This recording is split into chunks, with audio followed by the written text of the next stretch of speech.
கள்ளக்குறிச்சியில் விஷ சாராயம் அருந்தி சாகப்பட்ட 57 பேருக்குமே ஒரு நடிகராக ஒருவர் என்ன கூறியிருக்காரு நீங்கள் பார்த்தீங்கன்னா, இந்த திருடர்கள் ஆட்சியிலிருந்து நம்ம எப்போதாங்க மீள போகிறோம்? பிளாஸ்டிக்கை கூட ஒழிக்க முடியாதவர்களால் கள்ள சாராயத்தை எப்படி ஒழிக்க முடியும்? சிந்தியுங்கள்னு சொல்லியிருக்காருங்க.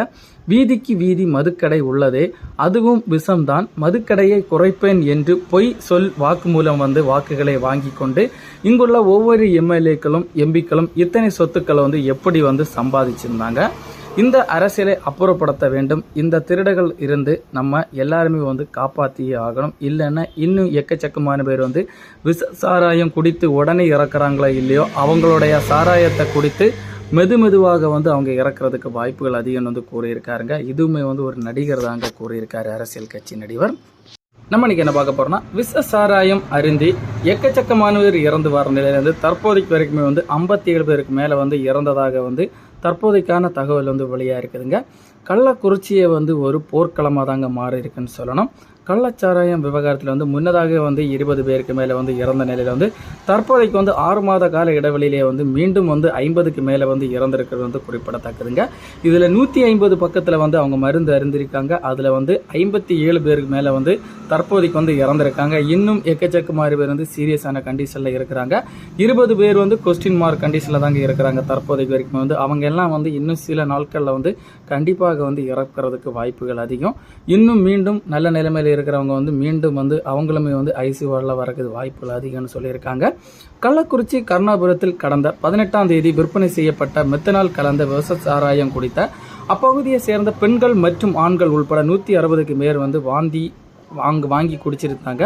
இவங்களுக்கு வாந்தி மயக்கம் ஏற்பட்டு இவங்களில் முதல் ரீதியில் நீங்கள் பார்த்தீங்கன்னா, கருணாபுரம் சிறுவங்கூர் ரோடு பகுதியை சேர்ந்த தர்மன் மகன் சுரேஷ், வயது 46, அவருடைய எதிர் வீட்டை சேர்ந்த உறவினர் பிரவீன் 2 பேருமே முதல்ல உயிரிழந்திருந்தாங்க.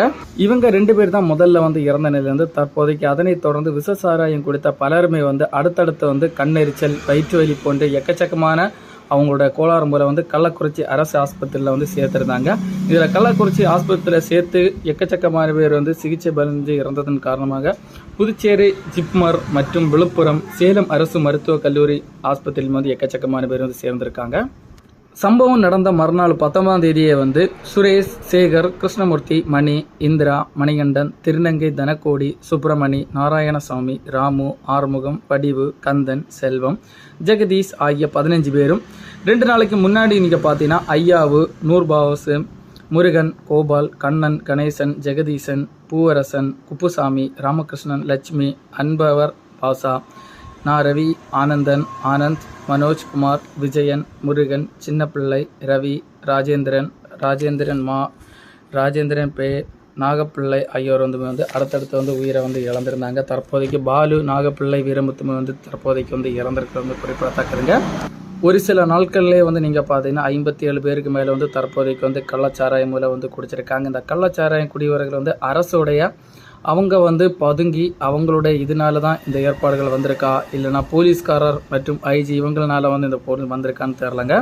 தற்போதைக்கு கள்ளக்குறிச்சியிலுமே நீங்கள் பார்த்தீங்கன்னா கண்ணூர் மூழ்கிய நிலைமையில தாங்க அந்த சோக சம்பவங்கள் நடந்திருக்குது.